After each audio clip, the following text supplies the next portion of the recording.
Hey everyone, thanks for tuning back in after a little hiatus for this episode of Circus Time Review Podcast, where this week we're going to be talking everything that is Batman v Superman Dawn of Justice. But of course, as always, before I get started, I want to introduce the two new guests that I have on this week's episode. The first guest, you can find him on his own YouTube channel, where you can find his endless supply of movie reviews, movie discussions, and his devotion to the Dark Knight himself. We have Bryan Lomax from Bryan Lomax Movie Talk. Welcome, Bryan. Hello, how you doing? I'm Bryan Lomax. As was just pointed out, I have done quite a lot of Batman talk on my channel, just because it's a character that I really love. So I'm really stoked for this new film. I'm looking forward to getting to really delve into some deep discussion about it here. So. Oh, we're gonna get real nerdy with this discussion, so be prepared, everybody. And the second guest we have from his own YouTube channel as well, where you can find his movie reviews, his video reactions, and also his awesome trailers that are recut. So I advise people go check those out. But we have Stallion Snider from That Show About That Thing channel. Welcome, Stallion, and he's gonna be our mysterious guest behind the curtain today. Yeah, thank you. Again, you can find me at That Show About That Thing on YouTube. I've been on a little hiatus, but I'm coming back. It's good to be here. Thanks for the invite, and I'm excited to get down and dirty about some Dark Knight. Oh yes, oh yeah. So, like I said, tons of stuff to talk about. Movies just around the corner. So let's just go ahead and jump right into it. One thing, we just kind of want to get a little quick introduction to you guys. What got you into, the Dark Knight universe? Either were you a kid, were you a little bit older? So just kind of starting out, what was it? The games, the movies, the comics, even the TV shows. What got you into the Dark Knight? And we'll just start out with Bryan. What got you into it? I remember it vividly. Actually, it was Christmas 1991, and the first Tim Burton Batman film aired on UK television on ITV for the first time, and I recorded it on video because I'd had a friend who'd seen it in the cinema, and he was mad. He went through the whole Batman craze, got all the merchandise and stuff. So I was looking forward to seeing this film when it came out on TV, because I was actually too young to go and see it when it was out at the cinemas. And so I stayed up, I watched it that night when it came on, and man was I glad I recorded it, because I watched that video cassette literally every day for the next 9 months, up until the release of Batman Returns later in the new year. And and then saw Batman Returns, and that was it. I was hooked. It was Batman Returns that made me kind of seek out some Batman comic books. So that the first Batman comic book I actually had was the movie adaptation, which now when I think back is actually a really, really bad comic book. But that's where my love started. But I came into the Batman world during the whole Nightfall storyline. So when Bane was like at the forefront of comics, and so I just kind of delved into the Batman animated series, which obviously kind of jumped on the success of the first two Tim Burton Batman films, and that to me is still one of the best interpretations of Batman that we've ever seen on screen. I love it. Got all of them on DVD. One of the best TV series of all time, despite it being animated. Just a huge Batman fan. Cannot wait for this new film. There you go. Yeah, it sounds like you definitely got a little bit of everything. You got the comics, you had the cartoon, you had the movies. So, some people start from the beginning end. You kind of start in the middle, and we're jumping back and forth to different areas, which is cool. It's awesome. Not, like I said, a lot of people they're like, I started from the beginning, but it's nice, they start in the middle, jump around, get your variety there. Stallion, what about you? What got you into Batman? Well, the first Batman thing that I can remember, my uncle got me, I think it was my uncle, got me this Batman Pez dispenser. And I still have it to this day. It's on my little shelf. And from then on, I was like, who's this dude? That's so cool. And from there, I discovered the animated series, which I loved. And from there, Batman Beyond, one of my favorite shows still to this day. And from there, as I got older, I started to pick up some of the comics. From there, I really got into Nightwing. Nightwing's still one of my favorite comic book characters. I love the Nightwing, a lot of the Nightwing comics they have. And the first Batman movie I saw was the original Tim Burton Batman movie, and that just blew my little mind wide open the first time I saw it. And from there on, Batman Forever. It's not great, but it's part of my childhood. It's an acquired taste. I still like that. It's a guilty pleasure of mine. And from there on, I just got more into Batman. I really didn't get too into comic books when I was younger, but as I got older, I got more into them. So now I have a good little collection. Some of my favorite Batman comic books and graphic novels I have are like The Long Halloween. I got Batman Hush. That's a great one. And a bunch of Nightwing stuff. I'm all about Batman, and not. The great thing about Batman isn't just Batman, but it's his villains, and that really flesh him out as a character. And I love delving into his big array of villains and the Bat family, and that's kind of what draws me most to Batman. And a little bit of foreshadowing, what excites me about this new DC universe with the Bat family maybe coming in. We'll talk about that later, maybe. Oh yeah, no, we're definitely gonna get into that. So yeah, no, that's awesome. You got into the Nightwing thing, so that's one aspect of Batman that I didn't really necessarily get into. So it's good to hear that you have some more knowledge on that, because like I said, we'll get into that a little bit more. But for myself, with Batman getting introduced, I was like I watched the old Adam West not cartoons, the old West shows like on TV Land back in the day. So I would watch those, and then they had the little Batman movie, Adam West movie then. So I knew who Batman was, and then when the whole crazy marketing campaign for the 1991 Batman, that's when I was like, as a kid, I was like, well, this is a new Batman, and I fell in love with that one. That was Michael Keaton was my Batman, so I watched it, Batman then, Batman Returns, I loved, and then Batman Forever, you're kind of like, all right, things are changing a little bit, and then Batman and Robin came, you're like, I don't even know what I'm watching anymore, but I have to because I'm a devoted fan.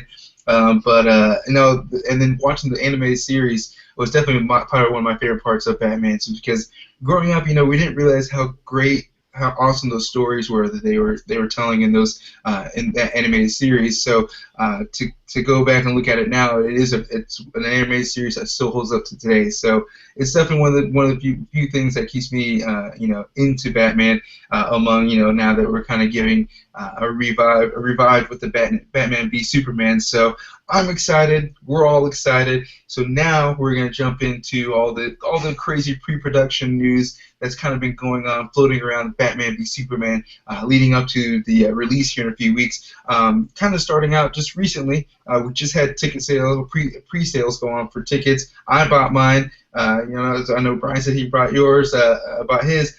Stallion, did you get your pre-sales tickets? Not yet. I currently work at a movie theater, so I'll probably be able to slip in there and get one. You're good to go. So yeah, so what they have right now, estimated with the pre-sales on the tickets, they have about 100. I think it says 100 to 140 million right now domestic, with a little bump from their ticket sales, and that's domestic, and they're looking 300 million. Now, the overall budget is around 400 million. That's including the market. Now, do you think there's room that they're gonna, they have to like double that budget? Do you think it's possible? Oh yeah. Yeah. Yeah. 800, like get the 800 almost $1 billion mark at this point. Absolutely. At this point, I can't really say for certain if it's going to be a great movie, but I can say without a shadow of a doubt, this thing's going to make a lot of money. Without any doubt in my mind, this thing is going to make a lot of money. It's going to crack. I think this is going to crack $1 billion at the box office. I really do. And you think it'll be globally, or you think like it'll be a nice chunk, mostly international or mostly domestic?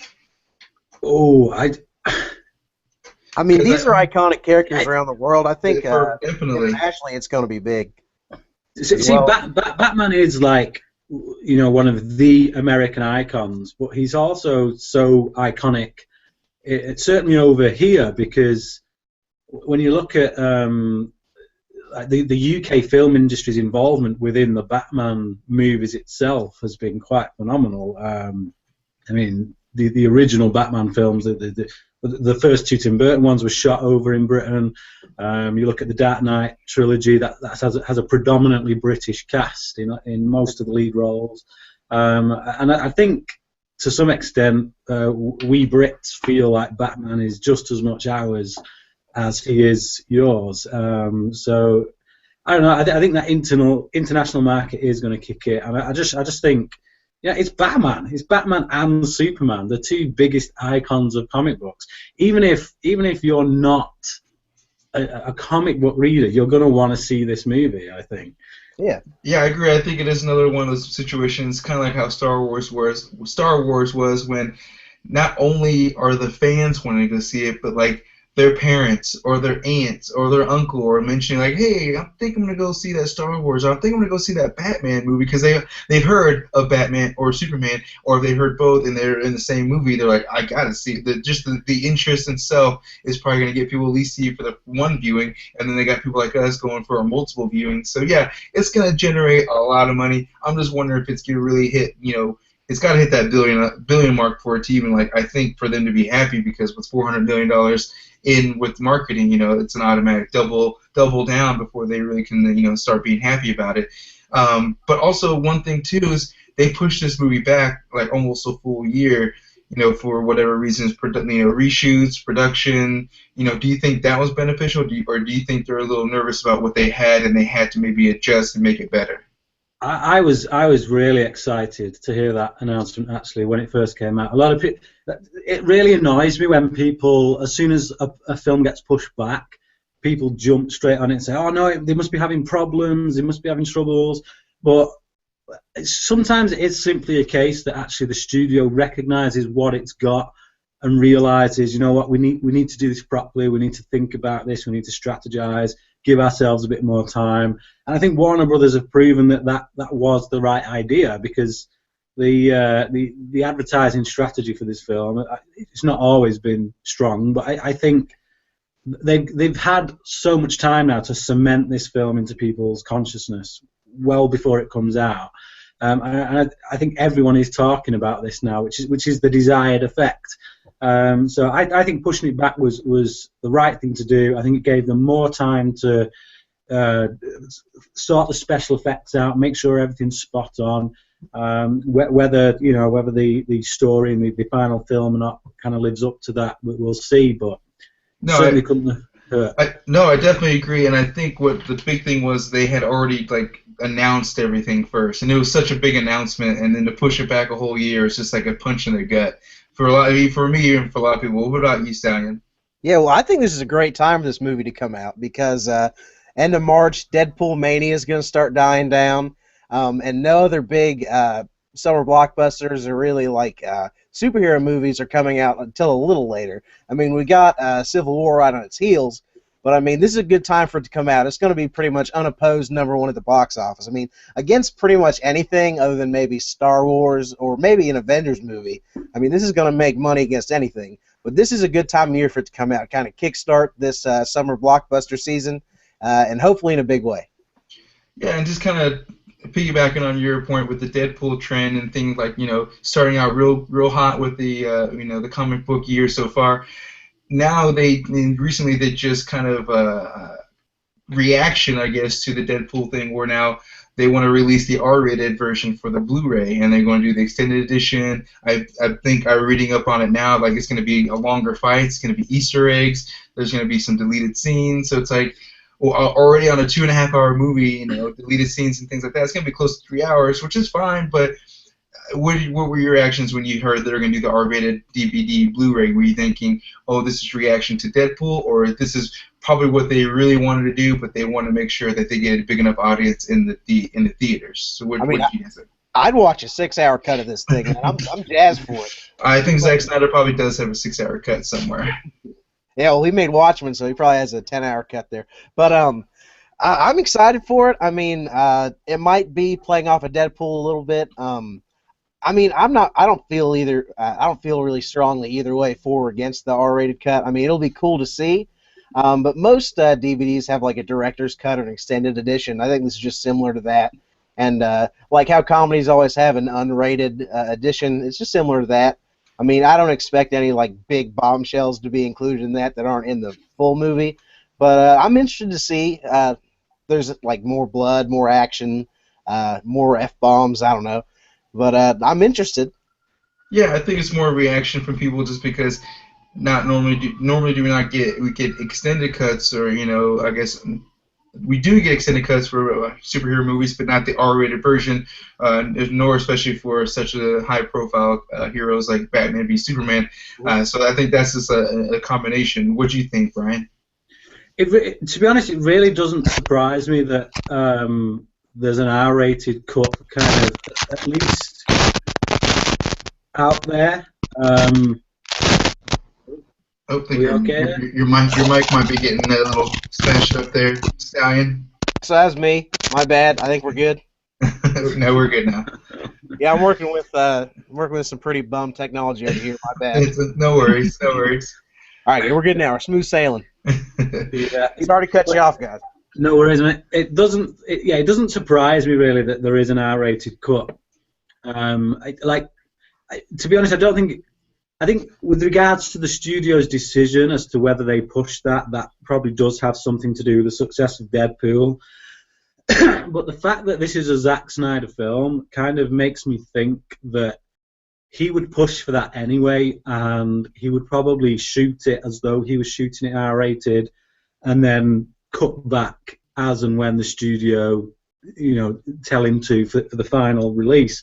Because if you look at his filmography, this isn't a guy who generally makes family films. I mean, if you look at his most family-friendly film, which is obviously Legend of the Guardians, Owls of Ga'Hoole, that's still a pretty dark movie. For an animated film, there's some real dark elements in there.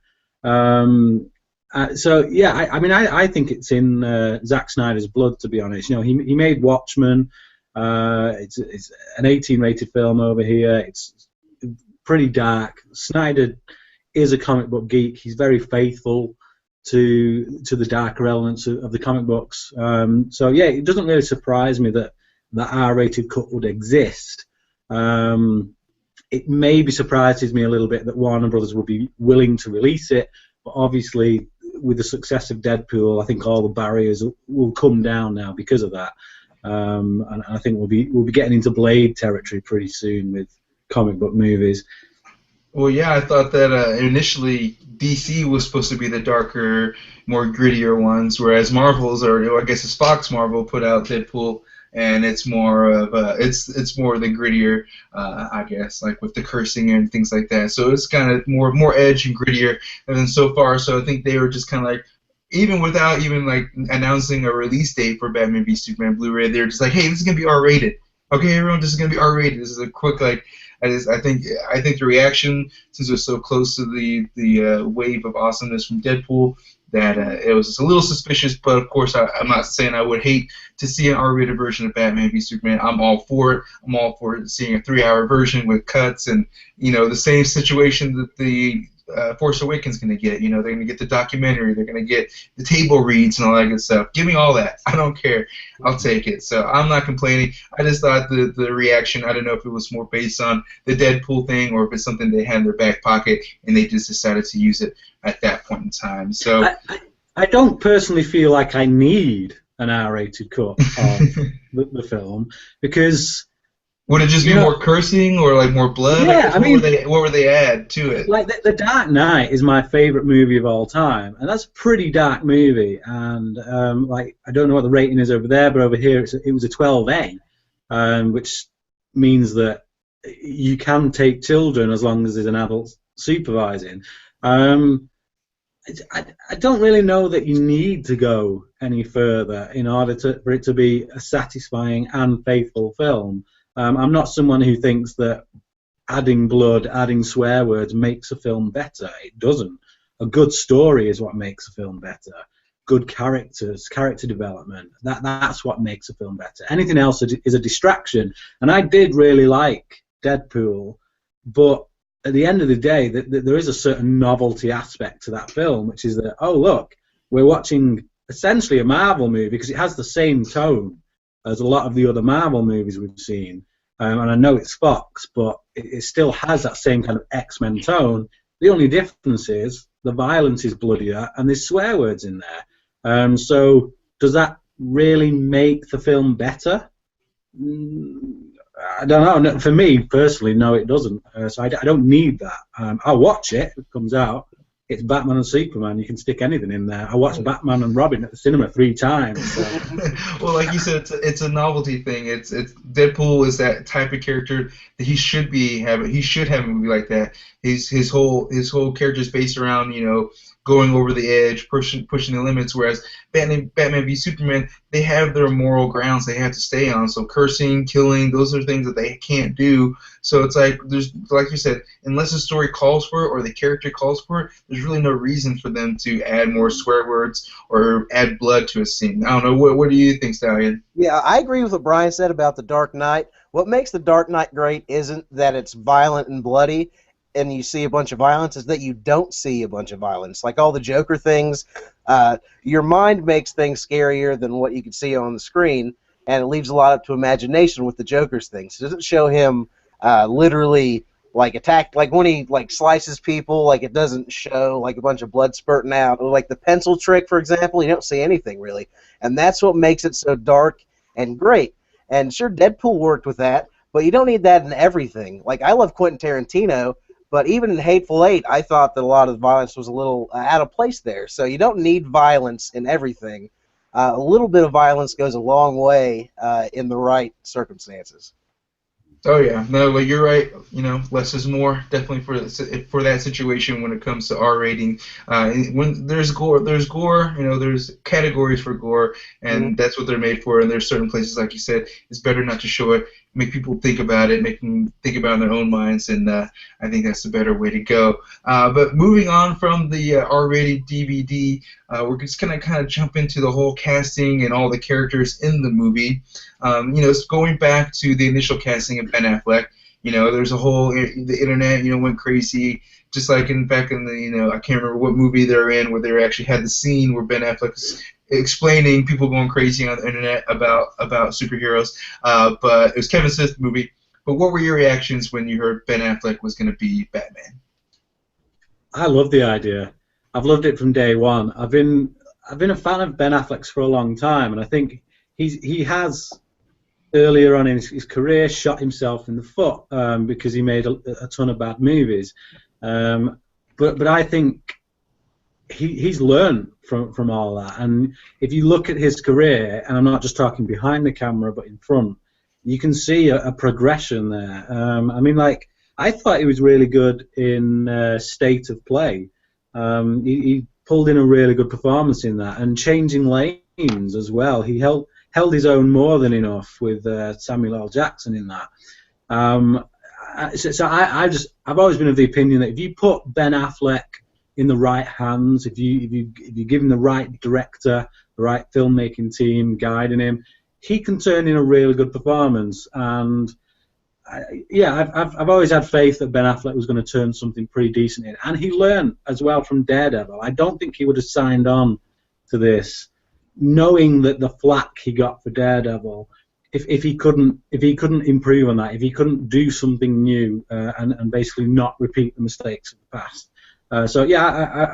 I've been on the Ben Affleck train. Well, it was good timing too, because I mean, he could have gone one. He could have just said no because he just got the Oscar for Argo, so he can be like, I'm a serious director now. I'm gonna do these types of movies. I don't want to be typecasted as Batman. I want to continue on my credibility tour at this point. But he signed on, and you know, I was. I think part of that was probably. I think he probably brokered a deal from very early on to direct the Batman solo. That's another thing we want to get into. But Stallion, what do you think of Ben? Well, first of all, I think the movie might have been Mallrats. That's right. I'm pretty sure. I think that's it. And about Ben Affleck, I wasn't always a big Ben Affleck fan. I think I heard Kevin Smith in an interview one time say that Daredevil might have been Ben Affleck's audition for Batman, and if that was his audition, he didn't do a great job. But over the years, it's undeniable that Ben Affleck has gotten better as an actor, especially recently. He's been blowing it out of the park, both behind the camera and in front of the camera. It's incredible how much he's grown as an actor, especially from like Jersey Girl, things like that.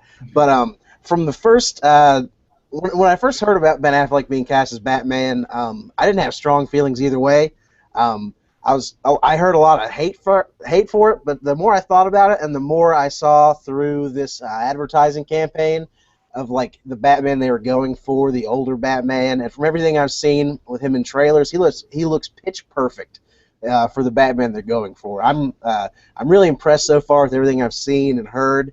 about Ben Affleck's Batman, and from the get-go, I wasn't against him. I was just waiting to hear it out because everybody hated on Heath Ledger when he was cast as the Joker.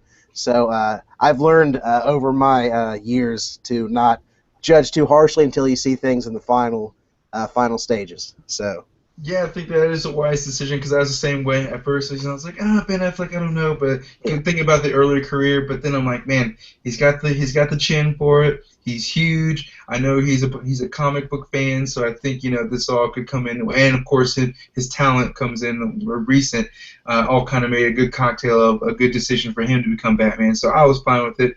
I wasn't really against it. I was just more like you said with the Heath Ledger thing. I've learned my lesson. I'll just see how he turns out because they can always reboot it, and we'll have 3 more Batmans in our lifetime, so we won't have to worry about it anymore. So just kind of jumping off of that, going over to Jesse Eisenberg. We saw him in one of the first trailers where he came out as Lex Luthor. Before it was just a couple lines here and there, but that second trailer when he really got to see Lex Luthor, and I think he's playing Lex Luthor Jr. I'm not sure if it's not the senior, but Junior. What were your guys' reactions on his take on the Lex Luthor? I loved it. Yeah. I don't want to come across as a total fanboy who just doesn't like. I'll get into some of my reservations later on, but when they first announced Jesse Eisenberg, my instant gut reaction was like, ah! And then like that day I thought about it after that announcement. I was thinking about it, and I thought, you know what? If they take what he did with Mark Zuckerberg, but just play it to the hilt, that's a perfect Lex Luthor for me personally. Because Mark Zuckerberg in that film practically is Lex Luthor, the ego. So, like, after I'd thought about it, I could see the sense in it. I could see the reasoning, the thinking from Zack Snyder behind that casting decision. And then when I first saw the first footage of him in the trailer, when he's introducing Clark and Bruce Wayne to each other, that was it. I was sold on it. I thought it was humorous in the way that it was meant to be humorous.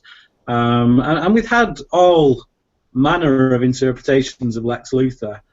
This is just yet another one. But I like it. I like where they're going with it from what I've seen on the trailers. I think what they're going for is just they needed a contrast from the monotone of Bruce Wayne and Clark talking to each other because they're not really they're not exaggerating their words. They're kind of just straightforward talking. So they need somebody who has a little bit more energy, and I think that was their point of like, let's bring in the Mark Zuckerberg, Jesse Eisenberg, but let's just heighten that a little bit more. So like I said, I think after reviewing it that way, I'm like, okay, I can kind of get on board with it. But at first, I was like, yeah, it came on a little strong, but I think they need a little bit of contrast. What do you think, Stallion? Yeah, I agree with all those sentiments, but at the end of the day, my favorite Lex Luthor is the bigger, more powerful Lex Luthor that you can believe could go up against Superman. I don't believe Mark Zuckerberg could go up against Superman, Like, I can't see Jesse Eisenberg, even in, like, a LexCorp suit, like, going up against Superman. I just can't believe it, Like, the way he's playing it, though, it seems a little more Gene Hackman-y to me, in a way, than, like, an animated series Lex Luthor or something like that. I'm not against it. I think it's a good idea. And what I think in trailers, what I've seen, he's a little over the top, and that kind of scares me. But the reason I think that could work is he's crazy and zany, like, to the media and in front of people, but behind closed doors, he's ruthless and just, like, evil, And I think if they play it like that, where he's kind of almost split personality between the two, I think that could work well. And I think it'd be cool if he's like Lex Luthor's son, and then like his dad is like the more ruthless, like stronger Lex Luthor type that I know like from like animated series and things like that. He might be trying to prove himself to his dad or something. Yeah, but I guess there are like production stills, and like he did shave his head, so I don't think he's his son.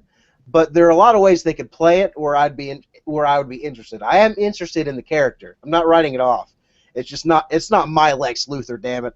But I'll give it a chance. You'll have to put the pitchfork down for just a little bit, and we'll see how he does. Yeah, I'm It'd not be quite right. interesting if all of a sudden Bryan Cranston popped up at the end as the actual Lex Luthor. That I wouldn't be against it. I mean, some redemption for killing him off so early in Godzilla. Jeez. So, well, and then now moving on, just want to get a little bit on those two. And the last person I want to talk about, cast member Gal Gadot, or Gal Gadot, however people are saying her name. She's obviously very beautiful, but her acting background is not as wide as the other actors on in the movie. So it raised the question: is she going to fill the shoes as well as others have before, or just to be well or act well in a movie? But they kept her from trailers until the last one. She has said maybe all but one line at this point. Are you guys nervous about that, or do you think they're just kind of playing it? They're going to just want to reveal all the stuff in the movie. She's doing fine, or do you think they're hiding the fact that she may be not as good as they think she was? Well, there's actually been some reports just over this past week that some people are saying that she's actually the film's secret weapon, that she steals the show. I mean, whether that's true or not, it remains to be seen. But yeah, no, actually, I have heard that too, but I wasn't sure if it was, how valid that was, I guess, from sources. Yeah. But I think of all the casting choices, all the new ones, she was probably the one I was most on the fence about. I wasn't against her, because at the end of the day, we don't get to see what the production people get to see. They go through rigorous auditions. There has to be a reason they've chosen her. So for the character that they're trying to bring to the screen, maybe she's a perfect fit. We just don't know. But based on her history before this announcement, it was a bit of a head scratcher to put someone with so little experience in such a huge iconic role. But again, like I say, I'm optimistic because we didn't see the auditions. If someone goes in and they wow in the audition, they blow everyone away, it's a bit of a no-brainer, isn't it? You cast them and then you let the world find out about it when they see the film. Well, when I first heard the news, I had just finished reading the New 52 reboot of the Justice League, which Wonder Woman's in a lot. And Wonder Woman is one of my all-time favorite... My sirens. No, sir. Living in the city, sir. Oh, you're good. But Wonder Woman is one of my all-time favorite comic book heroes. So, and I just finished reading the New 52 reboot of the Justice League. And she is trying to not sound like a sexist pig. She is very full-bodied, you know what I mean? Like, she's very womanly. And then when I saw Gal Gadot, like originally, to quote Wendy's, "Where's the beef?" She's an Amazonian goddess, and she's one of the most powerful super heroines of all time, man or woman, one of the most powerful heroes of all time. And I didn't see that in Gal Gadot, but after seeing more like production stills and like in the trailers, I'm starting to believe it more. Like, I love the costume. The shield looks really good when we see the shield in that one trailer. The more I see of her, the more I like her. Kind of like Lex Luthor. Like, the more I see of it, the more I'm interested, the more I'm intrigued with it. So I think she's going to be able to pull it off from what I see. We finally got to hear her talk in this newest trailer. The accent's good. I was afraid it's going to be a weird voice. I was worried about that. I was like, why aren't they having her talk? But she sounds fine. It's an awesome line in that trailer, too. You've never met a woman like me. Cut to her jumping. I got pumped up. So I think she'll do a good job. I'm not going to say she's going to be the greatest Wonder Woman ever. Linda Carter still has my heart. But I'm intrigued, and I like what I see. Yeah, I agree, too. I think from the more and more footage that I've seen, especially like the part where the very first one where she got pushed back, where she got hit against the wall and she gave that look. I was like, oh, that was a pretty cool reaction. And then her jumping, like that scream she gave off when she was jumping that last one, I was like, man, that's pretty intense. And and then the line, and then she came the one line they finally gave her. I was like, okay, I really don't have anything I can hate at this point. I'm just still speculating, but I don't hate what I've seen so far. She is like a former Israeli soldier too, so she actually is a legitimate badass. She just doesn't really look it, but she is a legitimate badass. So Well, the we'll more have I to find see. out about her, the more I'm sold. So Yeah, so we'll see. I'm just, I guess, more worried about her individual movie. See if if yeah, she's tangible enough that she can keep a whole movie to herself, or I guess bring enough people to her own movie. So that's to be seen, and that'll be determined how well she does in Batman v Superman. So now just moving on into the overall all the characters in the movie. So right now we have Batman, we have Superman, we have Wonder Woman, we have Aquaman, we have Lex Luthor, Doomsday, and now we're currently going to have Cyborg and Flash are going to make their appearances at some point. Green Lantern's not going to be in this one. It's been confirmed that Green Lantern is not going to be in Justice League until Justice League Part 2 in 2019, so he's not even going to be a part of it for a little bit. But on top of that, they're already thinking about making appearances from Darkseid, Bizarro, and there's somebody else I can't think of, but that's a lot of people in a 2.5-hour movie. A lot of characters. Do you think it's getting bloated, or you think they're going to intricately get everybody perfectly introduced and have their backstories for Justice League to be the next movie? I think this could easily. So I didn't mean to cut you off there, but I think this okay. could. Okay, I think this could easily become a bloated movie, but I think in the right amount of each character, you don't need. You already have Batman and Superman and Wonder Woman sprinkled in there. If you give these characters each maybe a minute each, just like or less, a minute or less, just like a little cameo, introduce them briefly, I think it'll be fine. I won't think it'll be overbloated, but they need to be careful because you need to remember what this movie is at its heart, and you need to remember what's bringing people to the theater, and that's Batman v Superman. You don't need to. I want to see a good Batman v Superman. I know it's going to be they're angry at each other, then they make up, and they're a team, and they fight Doomsday. But I want my fill of the Batman v Superman. I don't want I know it's Batman v Superman: Dawn of Justice, and I feel like the first half's going to be Batman v Superman, and the last half's going to be the Dawn of Justice. But I want my fill of Batman v Superman because that's what this movie is promising, and I want the cameos to set up the future movies, but I don't want it to. I don't want them to overdo the cameos where it feels forced. You know what I mean? Like it wouldn't make sense for all these people to be in the same place at the same time. If the cameos are smart and if they're done right, then I'm all for them. I just need to. I'm a little hesitant. I'm a little worried about all the characters, but if done right, there's no problem with that many people in it. Like take the Avengers for instance. There's in the upcoming Avengers movie, there's going to be like 30, 40 superheroes, but not Civil War, but like Infinity War. They're going to have that many people. But if done right, it's going to work. So they just need to find the right recipe for success. What do you think, Brian? It really doesn't bother me how many characters are in the film. It's entirely down to how you use them. If you look at Nolan's Dark Knight trilogy, on paper, each one of those films has tons of characters. Like, I mean, Dark Knight, you've got Joker, you've got Two-Face, you've got Scarecrow, you've got Mob Boss Maroni. They're all from the comic books. So as a Batman fan, as someone who knows Batman lore, knows the Batman comic books, I could look at that and think, man, they've got 4 villains from the comic books. But Scarecrow appears in it, briefly, but it makes an impact. That little scene he has in the beginning makes an impact. It has something to say about Batman's character, just from that exchange you get between them. Obviously, there's some carryover there from the previous film as well, but even that, you had Ra's al Ghul, you had Scarecrow in that. You even have Zsasz popping up for proper fanboys of the Batman character. But again, Zasz's little appearance in that was used correctly.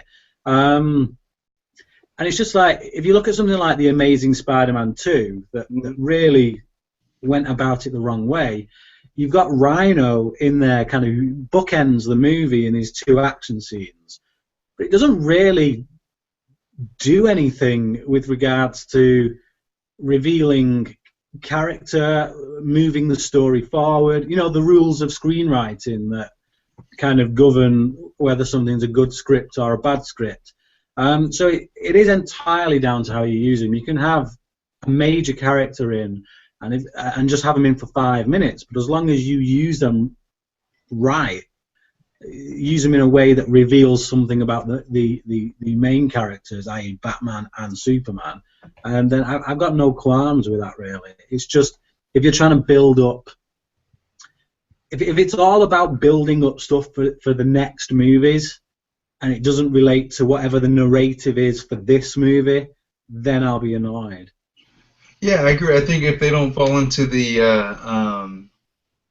Age of Ultron, situation where half the movie was just setting up for the next movies. We weren't getting much done. We were just setting up 3 movies from now. So it's like we don't want the movie to focus on setting up. We want this movie to be a full-fledged movie, and then here and there, some questions can be left unanswered that we can get answered in other movies. But I don't want the plot to be based around, oh, there's going to be 4 or 5 different characters that we're going to plop in here, and then we're going to set up some situations that are going to happen later in movies that, like I said, it's going to bloat the movie from the original context, which is Batman v Superman, when they're trying to set up, Aquaman's villain, wherever in some ocean planet or something. It's like, we don't need that right now. We just need to see Aquaman, and that's it. We don't need. Going back to the Dark Knight trilogy, there's no mention in Batman Begins or the Dark Knight of this mercenary Bane. Yet it's done so well in The Dark Knight Rises that all 3 of those movies feel very tied together. They feel like they're in the same universe. They feel like they follow on, and it's like in Batman Begins, you have one line dropped by Ra's al Ghul when he talks about how he had a wife, his great love. And that's it. Just that one line dropped, and it worked. If they've never done any sequels and shown you anything else about Ra's al Ghul, there's enough there to give you something about his character. But when you have the sequel, and then, all right, they're going to delve into that a bit more. They're going to actually show you, well, what did happen to Ra's al Ghul's wife, his child, and then Bane comes into it. So they've tied this sequel into the original film in such a way that it feels like perfectly done. It feels planned, but without having to do it in such a way that if that sequel never got made, you're left as an audience member thinking, oh man, that's a loose end that's never going to get tied up.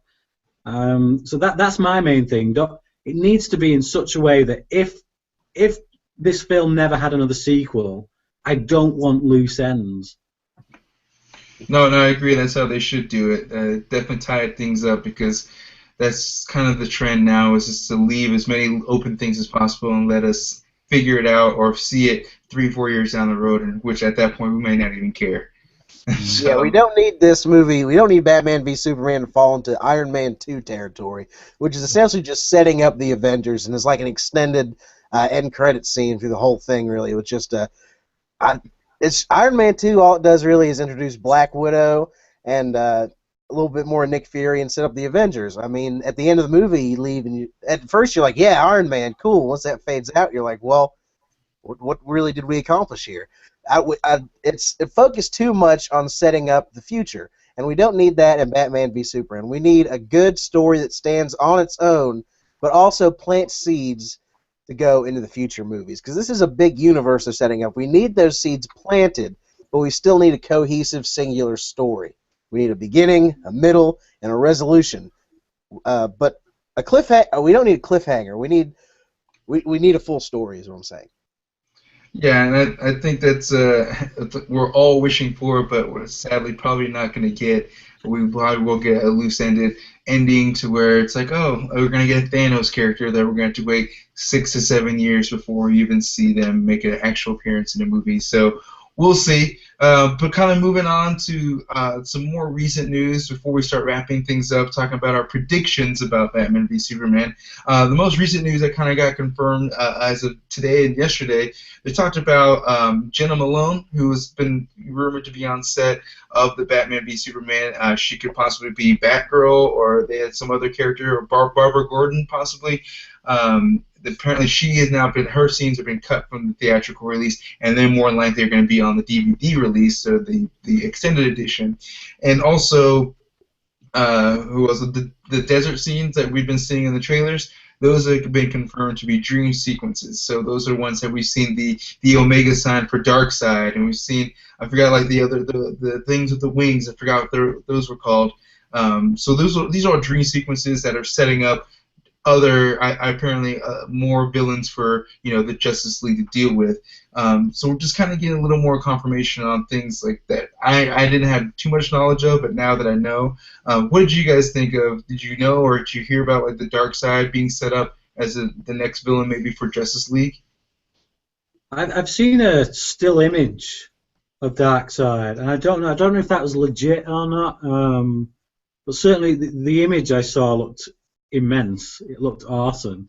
But like I said, I don't know if that was a legitimate image. Yeah, I think I know what the one you're talking about. I think that came out like Entertainment Weekly or like one of those major magazines that were covering the Batman v Superman, and it was definitely in there, and multiple articles ran about it, and apparently it's going to be a dream sequence, but I think it's more of like a things to come sort of a dream, like down the road I'm going to have to take care of something like this or prevent this from happening, and I think that's their introduction of Darkseid, which maybe who could bring is the reason that the Justice League comes together at the end. It's not Doomsday, but it's the Darkseid's dream sequence that's like maybe we need to come together. Who knows? But now the last other things I do want to go over, kind of touch on the Robin suit and the Batcave. This is our own speculation. Whose suit do you guys think it could be?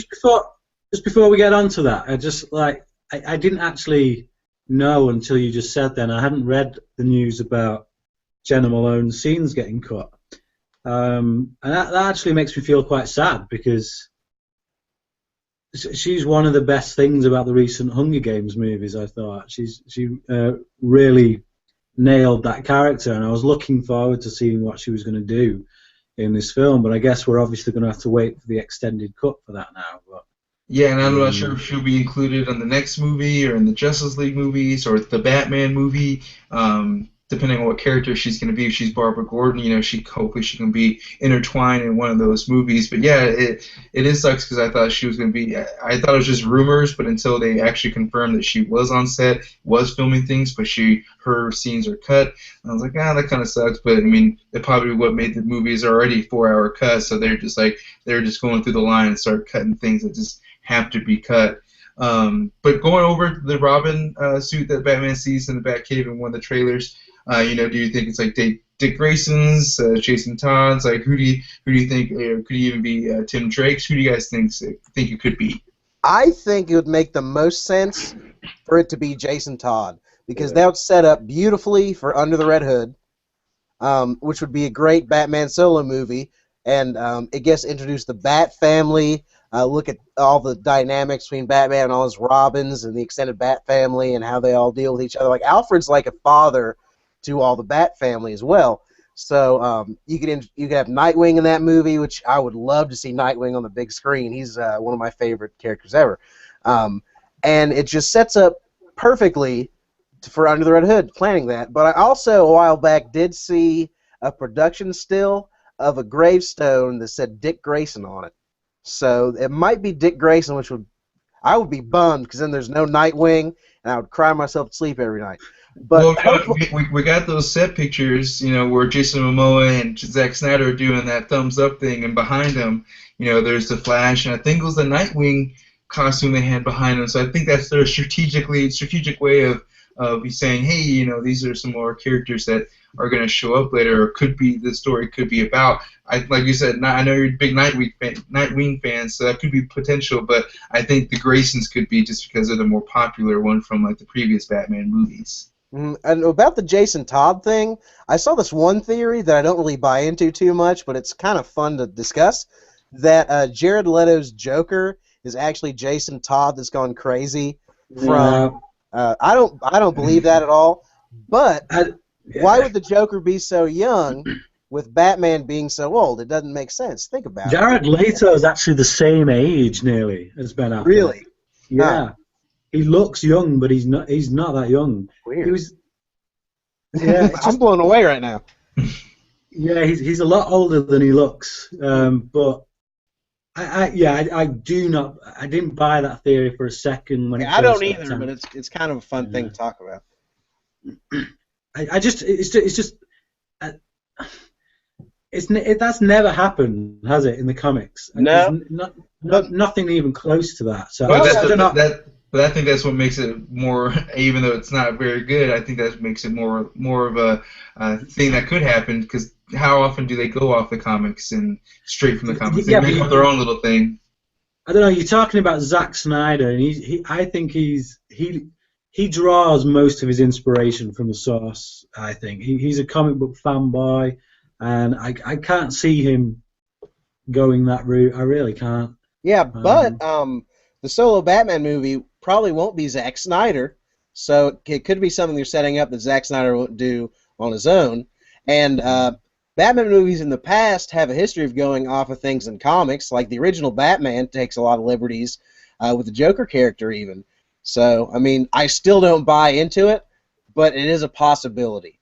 Well, that's what I wanted to kind of piggyback onto before we go into our predictions. The last thing was the fact that the reason for bringing in Ben Affleck was not only because he'd be a good Batman, but because they want somebody to take over the reins from Zack Snyder. You know, since he's kind of had an okay average with Man of Steel, and they're already wanting to test the waters to see how he's going to do with Batman v Superman. But Ben Affleck, he already brought in his own writers, everybody to come, tinker with the script, and so I think they're just courting him to be the director and writer, producer even probably for the Batman movie. So do you think that was probably part of the reason for him being brought in as well? Absolutely. I mean, Zack Snyder couldn't make the solo Batman film anyway because he's going to be so tied up with the Justice League, which is a 2-part film. The guy's got a lot of energy, but he'd have to be Superman to pull off that stunt. So yeah, I mean, it makes sense. You're going to get Ben Affleck. To be honest, I think maybe they maybe went to him first for the directing gig, especially after the success of Argo, and all 3 of the films he's directed have had a really dark edge to them that would be well suited to Batman. And who knows, maybe Ben Affleck pulled a fast one and said, hey, yeah, I'll direct it, but I want to play Batman. And who knows, maybe we'll never know what went on behind the scenes, but to me it would make sense to give it Ben Affleck to direct because he's 3 for 3 so far with his directing work. What do you think, Stallion? I don't know if they brought him on specifically to direct because he does fit really well as this Batman. I think it's just a great added bonus. It probably played in a little bit, but I think mostly they got him for his acting. But also, I do think he would be a good director for a solo Batman movie because he knows the source material. He'll know the character pretty well after playing it, and through all he knows through his comics, through his history with comics. So, yeah, I mean, yeah. No, I mean, like we said, I think it's just his recent record. What have you done for me lately in Hollywood? Kind of helps out with Argo and his recent The Town and other movies that he's done that are pretty well done movies, but also fit the grittiness of the DC world they're trying to fit in. So yeah, his acting and like I said, the bonus of him directing, and like I said, I think they're with Zack Snyder taking over the Justice League, they don't want to him burn out like Joss Whedon did with the Avengers movies. So they kind of want to keep him a little balanced out. So now we just want to jump into the last topic that I want to talk about, and this is going to be our predictions for the movie. What do you think is going to happen in the movie? Do you think a certain character is going to pass away? Do you think we're going to have a twist ending to some degree? Do you think Doomsday is only halfway through the movie and we get, like you said, the whole setup for the Justice League the second half? And then tell us what you think, and then let us know how much you think the opening weekend is going to be. Well, when we got the first trailer for the film, I did like a trailer reaction video. It was more a trailer review because I can't stand trailer reactions; they really bug me. But I reviewed the trailer and I actually predicted from that trailer that they were going to make Doomsday from Zod's body, and that's looking pretty likely at the moment. But I think that body, that Zod's body, is going to play a much bigger part, maybe even than that. And if there's been whispers of Bizarro, who knows? Maybe Doomsday doesn't come from Zod at all. Maybe it's Bizarro that comes from Zod. Maybe the mixture. Maybe I don't know. Maybe there's a. Does Bizarro come from the Kryptonite himself? Is he made from the Kryptonite? I forgot how Bizarro comes along. He's basically a twin, an evil twin of Superman, right? Yeah, he's basically cloned from Clark, but because there was a bit of a mix-up in the process, it's just made him a little bit backwards. But maybe they try and use the DNA from Zod's body and, I don't know, get some kind of crossbreed between Zod and Clark, and that's how they end up with Bizarro. I don't know, but the whole seeing, I don't know, in that trailer, you know how they show you things sometimes in trailers, and it's because they want you to think one thing, but when in actual fact it's something entirely different. Maybe they all want us to think right now that Doomsday is coming from Zod, but one of the producer guys on this a while back said that actually there's a lot more. Because remember when the trailer came out and everyone saw Doomsday, there was quite a lot of fuss about it, saying why show us Doomsday this early on, keep him out of the trailers. And one of the producers came out and said that actually there's a lot more up our sleeve that you just don't know about that will be in this film. And maybe it's Bizarro. Maybe they're trying to misdirect us.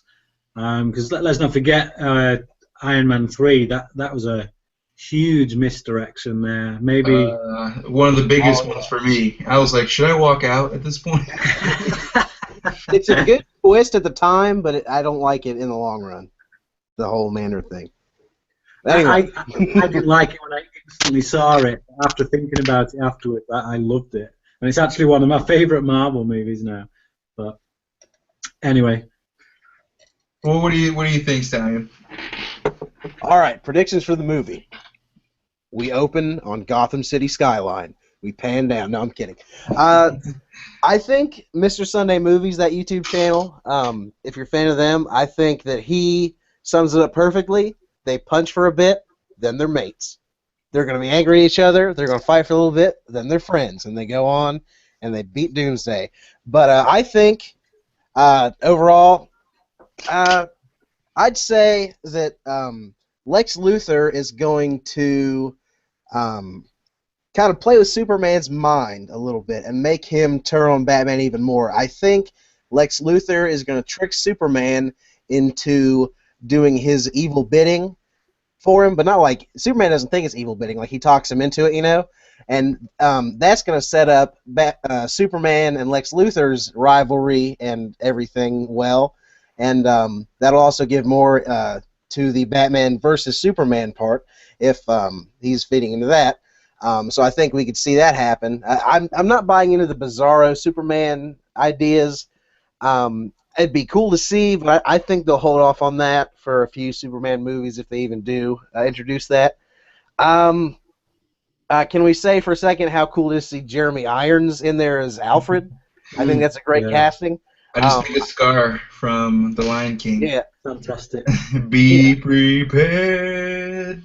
Yeah, I just want to see Jeremy Irons and Ben Affleck talk for a while. Like what we see in that newest trailer with him talking to Batman is great. I love that Alfred. But yeah, I'd see a Lex Luthor Superman team up for a little bit, and then Superman gets wise and turns on Lex. I'd say we see some Wonder Woman in near the end with some sprinkling through the rest of it. I think they're going to kill Doomsday in quotations. You can't see me, but I'm doing quotations. Because Doomsday's whole thing is you beat him, then he comes back stronger. So a lot of people who are up in arms that we can't have Doomsday in the first one. They're going to kill him off in quotations, and then he's going to come back even stronger. So it's good to introduce him now to really get him in as a big villain. Because every time you beat him, he comes back stronger. And a lot of people didn't like the design Well, because they're used to the big spiky one. Well, he's big and spiky He because gets bigger as he down goes. so many. Yeah, so he's going to get more like the Doomsday we know throughout the movies.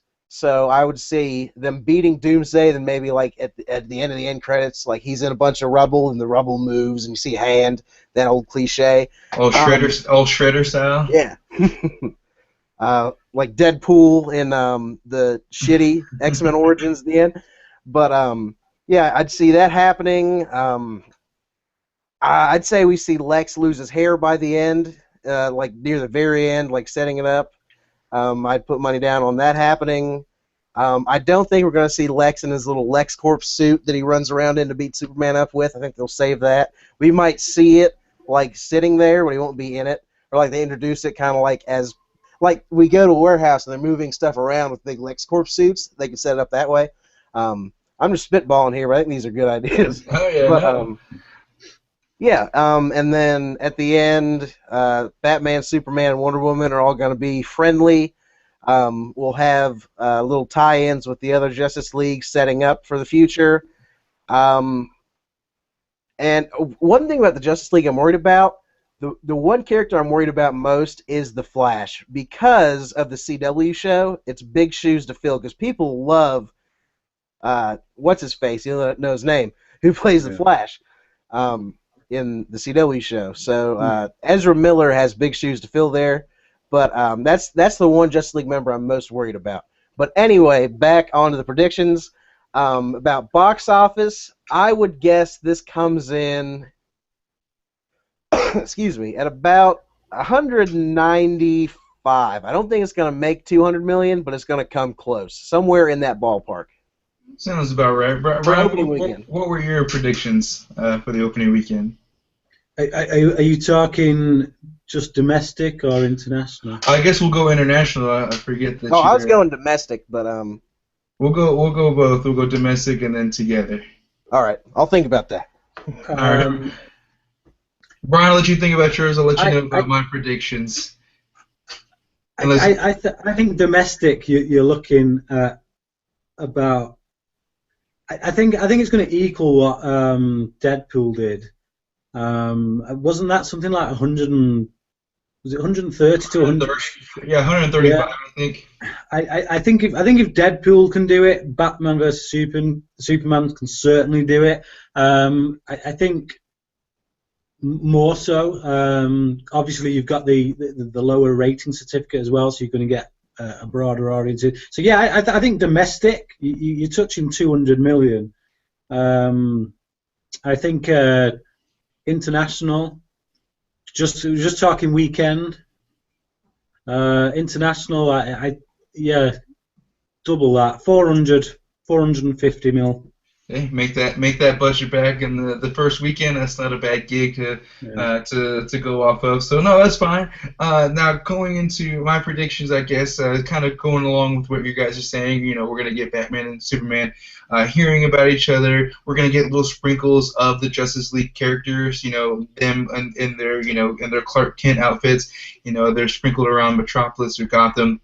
So we'll see them, or they'll walk across the path or cameo at some point, and then we'll have a couple of fights with Batman and Superman, and then we'll get introduction of of either Doomsday or some other villain that they're trying to introduce, and then that's when I think Wonder Woman will probably make a cameo later on as Wonder Woman. I think she'll be sprinkled in throughout the movie as not in her costume, but then probably by the time 3/4 of the movies, that's when we'll see Doomsday. They'll all get together. They'll be fighting with each other until Doomsday comes. They'll get together. They'll fight him. All of a sudden, they'll bring out some other characters like the Flash or like Aquaman, who are like, hey, I'm a superhero too.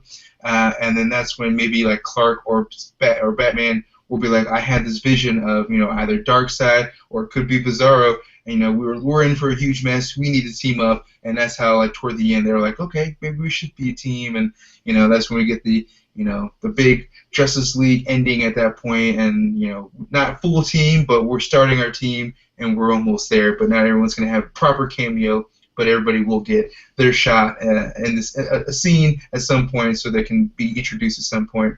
But I think at the very end, like I said, we'll have one bigger enemy that's, either Clark or Bruce is seeing forthcoming through their dream sequence, and they're like, you know what, we have to be together in order to beat this big enemy coming. So let's stay together. And I think that'll start the Justice League, and we'll go from there. And I think Wonder Woman's the first movie we'll get out of the gate, so hopefully she does well in the movie. So we'll see. And then for the opening weekend predictions, I'm guessing I'm gonna go 175, 180 for domestic, and probably another 150 for international. So a little over the 300 mark. I think it's gonna not quite get its budget back the first weekend, but it's gonna have a very good start. And then, it'll build on from the second and third viewings, like myself going, people who are hearing either good word of mouth, even bad word of mouth. I think it'll still be good the first 2 weeks, 3 weeks of getting some good sales just from the name recognition itself. So those are my predictions. One thing it does have going against it is its running time, because... Oh, yeah. 2.5 hours. If you look at the number of performances they can actually get in because of the running time, that does hinder my projections. I think someone said it cuts down 1 or 2 viewings per day that they could get. Yeah. Oh, yeah. Yeah, that's what Hateful Eight's big problem was, because it was so long. That intermission will kill you. Yeah. But, well, guys, unless you have anything else you want to add, that's what I wanted to go over for the Batman v Superman prediction podcast, our speculations and predictions about all the news leading up to the movie. Do you guys have anything else you want to talk about? I want to say that I do like the look of the action in it. When there's that scene in one of the trailers when we get to see Batman fighting, and he leaps over that table and grabs a guy by the head and slams his head as he's leaping. Yeah. That to me is the Batman out of the comic books. When you look at panels in Batman comic books where Batman's got he's got an arm doing something over here, he's got a foot doing something over here, and it feels like that style of fighting you see from the comic books where multitasking as he's fighting. Yeah, he's straight up rock bottoms a guy. Oh yeah, that's that. When I saw that, I was like, did I just see that? Did that just happen? Yeah, that was probably my favorite part of that new trailer, just seeing Batman do his thing. Yeah, I think I rewound just to that part almost every time. Just watch him come up through the floor. And I hope there's more of that in the movie. I hope it's just not that scene. I hope there's a couple of scenes of him, having to take out some thugs that way, or even one of the main villains. So no, I really did like that action scene from this last trailer. I'm trying to think what else I really loved about this last trailer that I wanted to talk about. There's a lot to like in that last trailer. Yeah, it was. I mean, someone put a supercut. I really like the song too. Are you gonna put a supercut trailer together? Because I think somebody's put all 3 or 4 of them together so far, including the TV spots, which I think is a dozen at this point. Yeah, some beat me to it. But, there's always time. As a fan of Amy Adams as well, I've got to say I hope she gets more screen time in this, because she's really good. Yeah, she's a good Lois Lane. She's a bright spot. I think there's one scene where they're in the bathtub and she's putting her hand on his chest. So I hope, like you said, she has a little bit more to do than just be his shoulder to cry on, kind of. Yeah, but why is Clark getting in the bathtub with fully clothed? Why is he fully clothed? That's what I'm saying. I'm like, come on, even with superpowers, I would think this is annoying. So yeah, sure, it's romantic, but I mean, logistically speaking, that's a logistical nightmare. You gotta get out. You're all soaking wet. You gotta get your laundry. It's terrible. Get the floor wet on the way to get yourself dried to the other room. This is a mess. As soon as I saw that, I thought about that the whole time. I was like, this is not. That wouldn't work in real life. Just wet socks alone. Well, guys, again, I'm glad that we got a chance to talk about the Batman v Superman. I do plan on doing an immediate review after, so if you guys are free, we can definitely do an immediate review after the movie that weekend. So if you're free that weekend, I definitely want to try to do that. If not, I will be doing it, and we can check that out. But what I want to do is just let you guys do a little outro, tell everybody where they can find you on the internet and on YouTube or wherever. Plug whatever next project you have. So, Brian, let everybody know where they can find you. My name's Bryan Lomax. You can find me at Bryan Lomax Movie Talk on YouTube. Rather than plugging a future project, I would like to plug a past one because, as I say, I'm a big Batman fan, and if you want to have a good look at like an in-depth look at the previous cinematic iterations of Batman on the big screen, then please do check out my 2-part documentary that I did called Big Screen Batman: The Cinematic Legacy of the Dark Knight. I think you'd get a kick out of it. It's the video on my channel I'm most proud of, and I really want more people to see it. So yeah, go and check that out, and go and check out my channel, and definitely subscribe to these guys. Thank you. Very nice. Everyone go check out that. I will be checking that out myself. I'm excited to go look at that. But everyone go check out the Batman video. And then we have Stallion. Let everybody know what you got coming up and where they can find you. All right, well, I'm Stallion Snider. You can find me on Twitter at Stallion Snider. It's with an I. Also on YouTube, youtube.com/thatshowaboutThatThing. Also on Twitter at thatshowmovies. Check out my channel. I'd like to plug one video that ties in. I got a lot of good Batman stuff on my channel. I got top 10 Batman movies of all time, as well as some Batman v Superman speculation. And also be sure to check out my The Dark Knight trailer mashup where Pee Wee Herman plays the Joker. It's a pretty great video. I'm most proud of that one. It's gangbusters, guys. Go check it out. But also on just as a fan of comics note, if you haven't checked out Superman American Alien, go check that out. I'm really digging that run right now. It's by Max Landis. It's a run of, I think, 7. We're on like 4 now. So either go check that out or wait for it on trade paperback. They're introducing Doomsday. They're introducing Lex Luthor right now. Some Batman, some Robin stuff. It's pretty cool. It's like a reimagining of Superman. It's a little grittier. It's good stuff. So that's my plug. So very nice. Very nice. Yeah, no problem. Thanks for being on. I feel like Max Landis has his hand in literally everything right now. I feel like he's writing every indie movie or major movie, comic, everything, which is good. I don't hate the guy. He's just, I feel like he's everywhere, which is awesome. But yeah, everyone go check out these guys' channels, subscribe, check out their videos. You can find me, as always, on Circuits of Time Review YouTube channel, on Twitter at Circuits of Time, on Instagram, Circuits of Time Review Pics. And I'll be doing, just trying to stay consistent with the podcast. Took a little break, had some unexpected travel arrangements coming up, but now I'm going to try to keep on the record of getting things done. So we'll try to have a show next week. And of course, like I said, we're going to do the review of the Batman v Superman Dawn of Justice right after the release that Thursday and Friday. So be sure to tune in. Maybe we'll have these guys back on for that show. But in the meantime, like I said, thanks for tuning in to today's show. Thank my 2 guests for coming on today. And everyone, enjoy your weekend and be excellent to each other. Take it easy, everybody.